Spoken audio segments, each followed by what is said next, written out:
সুপ্রিয় শিক্ষার্থী ভাই বোনেরা, আসসালামু আলাইকুম। আজকে আমরা diploma in nursing and midwifery ভর্তি পরীক্ষা 2022-23 সেশনে যে 10টি ম্যাথ এসেছে সেগুলো সলভ করব। তো চলো শুরু করা যাক। তো 1 নম্বর ম্যাথে বলা আছে x+3 × x-3 = 16 হলে x এর মান কত? তাহলে কি দেওয়া আছে? x+3 × x-3। তো দেওয়া আছে x+3 × x-3 = 16। তো এখানে একটু খেয়াল করো, এক্সটে তুমি যদি এ চিন্তা করো আর 3 যদি তুমি বি চিন্তা করো, তাহলে এর গঠনটা কেমন হচ্ছে? এক্সের জায়গায় এ প্লাস 3 জায়গায় বি ইন্টু এক্সের জায়গায় এ 3 জায়গায় বি, তাহলে হবে এ মাইনাস বি। তাহলে এটার গঠনটা হচ্ছে এরকম, এ প্লাস বি ইন্টু এ মাইনাস বি। আমরা জানি এ প্লাস বি ইন্টু এ মাইনাস বি, এটার একটা ফর্মুলা আছে, সেটা হচ্ছে এ স্কোয়ার মাইনাস বি স্কোয়ার। তো এ প্লাস বি ইন্টু এ মাইনাস বি, এটার সূত্র হচ্ছে এ স্কোয়ার মাইনাস বি স্কোয়ার। তো এই সূত্রটা আমরা এখানে অ্যাপ্লাই করার চেষ্টা করব। তো এইটুকুর মধ্যে আমি কী লিখতে পারি? এই সূত্রের আলোকে এক্স স্কোয়ার মাইনাস 3 স্কোয়ার = 16, বা এক্স স্কোয়ার 3 স্কোয়ারের ভ্যালু হচ্ছে 9 = 16, বা এক্স স্কোয়ার 16 আগে থেকে ছিল আর সমান চিহ্নের বাম পাশের মাইনাসের 9 সমান চিহ্নের ডান পাশে গেলে প্লাসের 9, বা এক্স স্কোয়ার = 25, বা এই যে এক্সের পাওয়ার আছে 2 স্কোয়ার, সেটা যদি আমি ডান পাশে নিয়ে যাই তাহলে প্লাস মাইনাস রুট ওভার হবে, তাহলে প্লাস মাইনাস রুট ওভার 25। তো সুতরাং এক্স প্লাস মাইনাস 25কে রুট করলে হবে 5। তাহলে এক্সের ভ্যালু কত বেরোলো? Plus minus 5। তাহলে সুতরাং x+3 × x-3 = 16 হলে এক্সের ভ্যালু হবে প্লাস মাইনাস 5। এটাই হচ্ছে আনসার। চলো এবার 2 নম্বর ম্যাথটা সলভ করা যাক। 2 নম্বর ম্যাথে কী বলা আছে? বার্ষিক 5% হারে 500 টাকার 3 বছরের সরল মুনাফা কত? তাহলে এতটুকু অংশ থেকে আমরা দেখতে পাচ্ছি বার্ষিক মুনাফার হার দেওয়া আছে। বার্ষিক মুনাফার হার, সেটা আর দিয়ে প্রকাশ করা হয়। তাহলে আর = 5% বা 5%। তো পার্সেন্ট যদি আমরা তুলে দিতে চাই তাহলে 100 দ্বারা ভাগ করতে হয় 500 টাকার।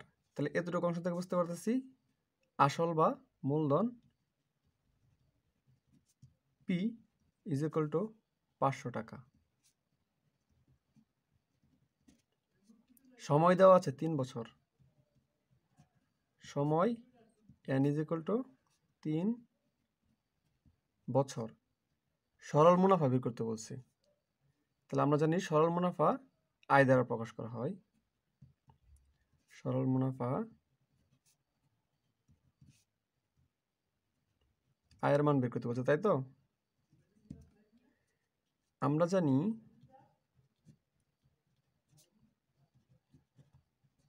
সরল মুনাফা আই = PNR। তো পি এর ভ্যালু যদি বসাই 500, এন এর ভ্যালু 3, আর এর ভ্যালু 5/100। এই 100 দিয়া 500 কাটলে 5, 3 × 5 = 15, 5 × 15 = 75। তাহলে কি পেলাম? যে বার্ষিক 5% হারে 500 টাকার 3 বছরের সরল মুনাফা পেলাম আমরা 75 টাকা। এটাই হচ্ছে আনসার। তো চলো এবার 3 নম্বর ম্যাথটা সলভ করা যাক। 3 নম্বর ম্যাথে কি বলা আছে? 10% সরল মুনাফায় কোনো মূলধন 2 বছরের সবৃদ্ধি মূল 720 টাকা হলে মূলধন কত টাকা? তো এতটুকু অংশ থেকে আমরা পাই সরল মুনাফার হার সেটা আর দিয়ে প্রকাশ করা হয় 10%। তাহলে 10%, পার্সেন্ট উঠাই দিলে 100 দ্বারা ভাগ করতে হয়। তাহলে 10/100। তো এটা 1/10 লেখা যায়। 2 বছরে, তাহলে সময় n = 2 বছর। সবৃদ্ধিমূল বলতে আসল যোগ মুনাফাকে বোঝায়, যাকে এ দ্বারা প্রকাশ করা হয়।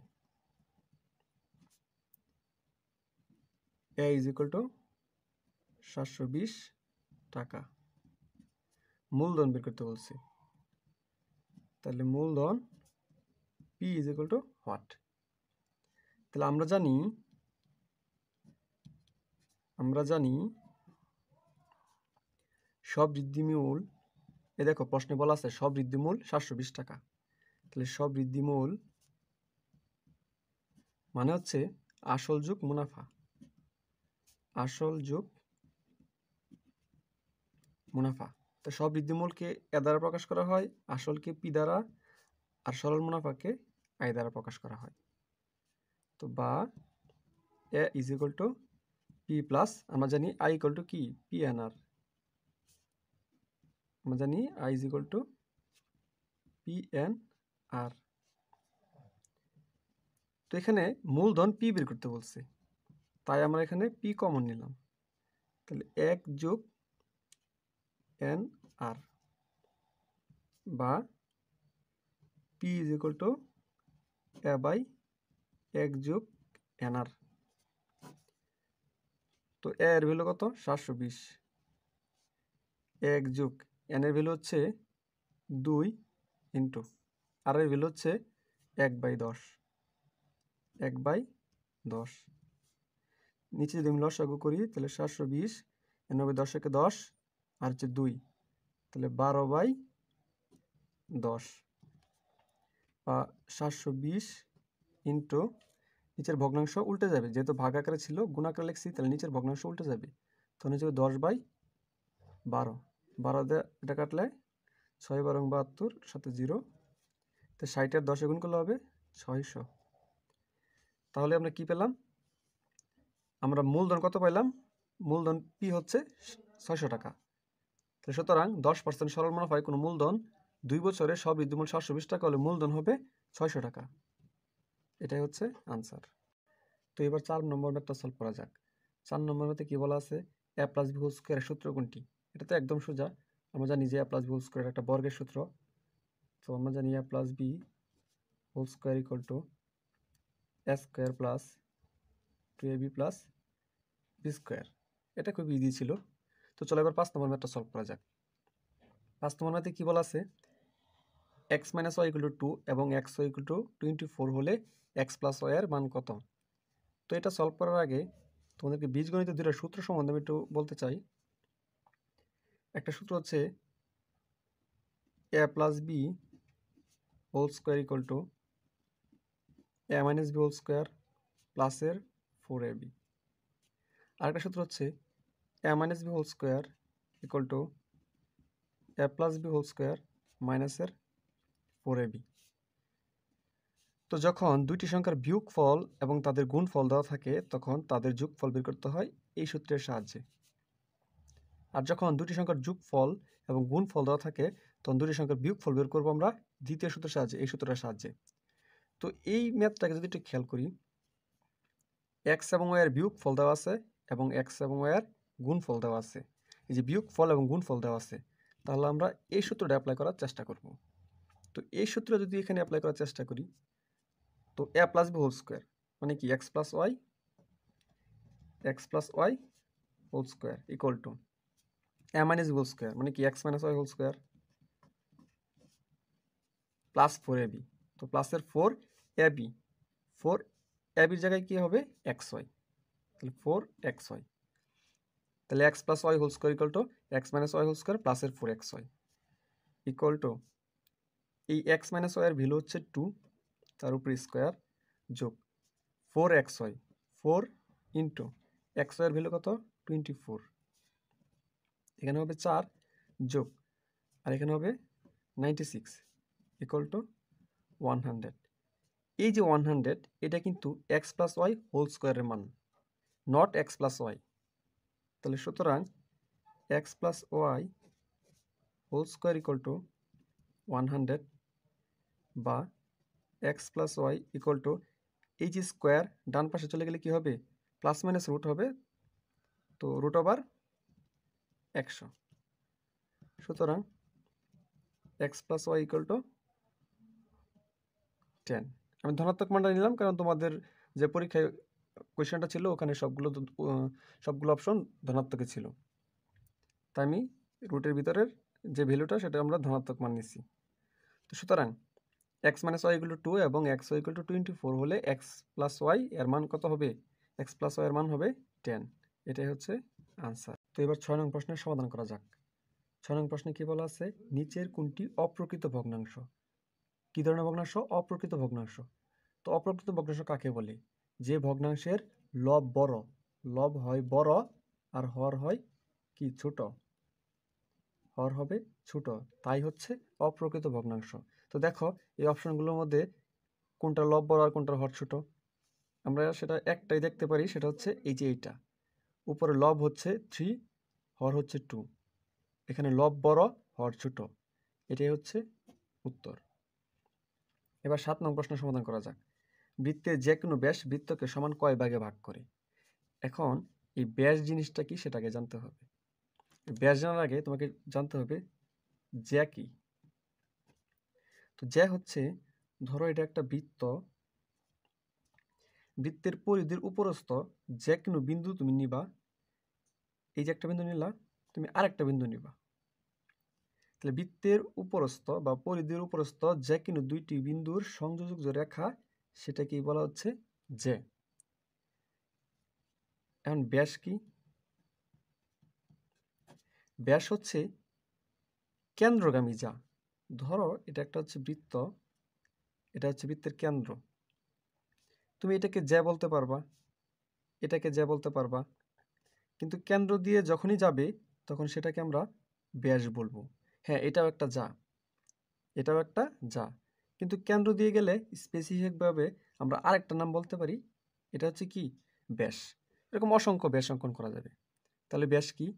বৃত্তের কেন্দ্র দিয়ে যে যা অতিক্রম করবে সেটাকে আমরা ব্যাস বলবো, বা বৃত্তের কেন্দ্রগামী যাই হচ্ছে ব্যাস। তো জেনে রাখো এই ব্যাস হচ্ছে বৃত্তের বৃহত্তম যা। এখন প্রশ্নে বলা আছে যে ব্যাস বৃত্তকে কয় ভাগে ভাগ করে? তো ধরো এই যে একটা বৃত্ত, এটা হচ্ছে কেন্দ্র, তো কেন্দ্র দিয়ে যদি কোনো ব্যাস যায় বা যা যায় সেটা হবে ব্যাস। তো এই যে এটা হচ্ছে একটা বৃত্তের ব্যাস, তো এই ব্যাসটাই বৃত্তকে কয়টা ভাগে ভাগ করছে? এই যে একটা ভাগ, এই যে একটা ভাগ, তাহলে 2 ভাগে ভাগ করলো। তাহলে বৃত্তের যে কোনো ব্যাস বৃত্তকে সমান কয় ভাগে ভাগ করে? সমান 2 ভাগে ভাগ করে, সমান 2 ভাগে ভাগ করে। তো এবার 8 নম্বর ম্যাথটা সলভ করা যাক। 8 নম্বর ম্যাথে কি বলা আছে? ত্রিভুজের 3 বাহুর দৈর্ঘ্যকে একত্রে কি বলে? ধরো এটা একটা ত্রিভুজ, ধরো এটার নাম দিলাম একটা এবিসি ত্রিভুজ। তো এই ত্রিভুজের 3টা বাহু কি কি? এবি, বিসি আর একটা হচ্ছে সিএ। তো এই 3টাকে একত্রে কি বলে? এই যে এবি, বিসি, সিএ, কোন ত্রিভুজের এই 3টা বাহুকে কি বলবো? পরিসীমা। তাহলে ত্রিভুজের 3 বাহুর সমষ্টিকে কি বলে? পরিসীমা বলে। এখন তাহলে 9 নম্বর ম্যাথটা সলভ করা যাক। 9 নম্বর ম্যাথে বলা আছে একটি ত্রিভুজের দুটি অন্তঃস্থ কোণ যথাক্রমে 35 ডিগ্রি এবং 75 ডিগ্রি হলে তৃতীয় কোণটির মান কত? ধরো একটা ত্রিভুজ হচ্ছে এরকম, নাম দিলাম ধরো এ বি সি। তো এক কোণের ভ্যালু ধরলাম আমরা 75 ডিগ্রি, আর সি কোণ ধরলাম হচ্ছে ধরো 35 ডিগ্রি, আর বি কোণটা বের করতে বলছে। এই যে তৃতীয় কোণটির মান কত? তাহলে এ আর সি ধরলাম, তৃতীয় কোণ তাহলে বি। আমরা জানি ত্রিভুজের 3 কোণের সমষ্টি 180 ডিগ্রি, তার মানে হলো কোণ এ যোগ কোণ বি যোগ কোণ সি এর ভ্যালু কত হবে? 180 ডিগ্রি। তাহলে এ এর ভ্যালু কত? 75 ডিগ্রি, যোগ বি তো বের করব, কোণ বি, কোণ সি এর ভ্যালু কত? 35 ডিগ্রি, ইকুয়াল টু 180 ডিগ্রি, বা 75 আর 35 যোগ করলে 110, তাহলে 110 যোগ বি ইকুয়াল টু 180 ডিগ্রি, বা কোণ B equal to 180 degree minus 110 degree. তাহলে সুতরাং কোণ বি ইকুয়াল টু 70 ডিগ্রি। তাহলে কোণ বি এর মান কত হবে? 70 ডিগ্রি বা 70 ডিগ্রি। তাহলে সুতরাং একটা ত্রিভুজের দুইটি কোণ যদি যথাক্রমে 35 ডিগ্রি এবং 75 ডিগ্রি হয়, তাহলে তৃতীয় কোণের মান কত হবে? 70 ডিগ্রি হবে। এটাই হচ্ছে তো এবার 10 নম্বর ম্যাথটা খেয়াল করা যাক। 10 নম্বর ম্যাথে বলা আছে পিতা ও পুত্রের বর্তমান বয়সের অনুপাত 9:3 এবং তাদের বয়সের সমষ্টি 60 বছর। পুত্রের বর্তমান বয়স কত? যেহেতু এটা অনুপাত রিলেটেড অঙ্ক, তো তুমি শুরুতেই অনুপাতের সাধারণ রাশি ধরে নিবা। তো ধরি অনুপাতের সাধারণ রাশি বা সাধারণ অনুপাত ধরলাম আমি এক্স। তুমি চাইলে পি ধরতে পারো, যে কোনো একটা চলক ধরবা। তো ধরলাম অনুপাতের সাধারণ রাশি হচ্ছে এক্স। তাহলে এই যে পিতা ও পুত্রের বয়স অনুপাত 9:3। পিতার বয়স যদি 9 হয় তাহলে পুত্রের বয়স হবে 3। তাহলে অনুপাতের সাধারণ রাশি ধরছি আমরা এক্স। তাহলে পিতার বয়স যদি 9x বছর হয় তাহলে পুত্রের বয়স হবে 3x বছর। তাহলে সুতরাং পিতার বয়স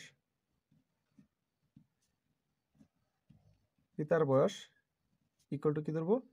9x বছর। তাহলে পুত্রের বয়স কত হবে? 3x বছর।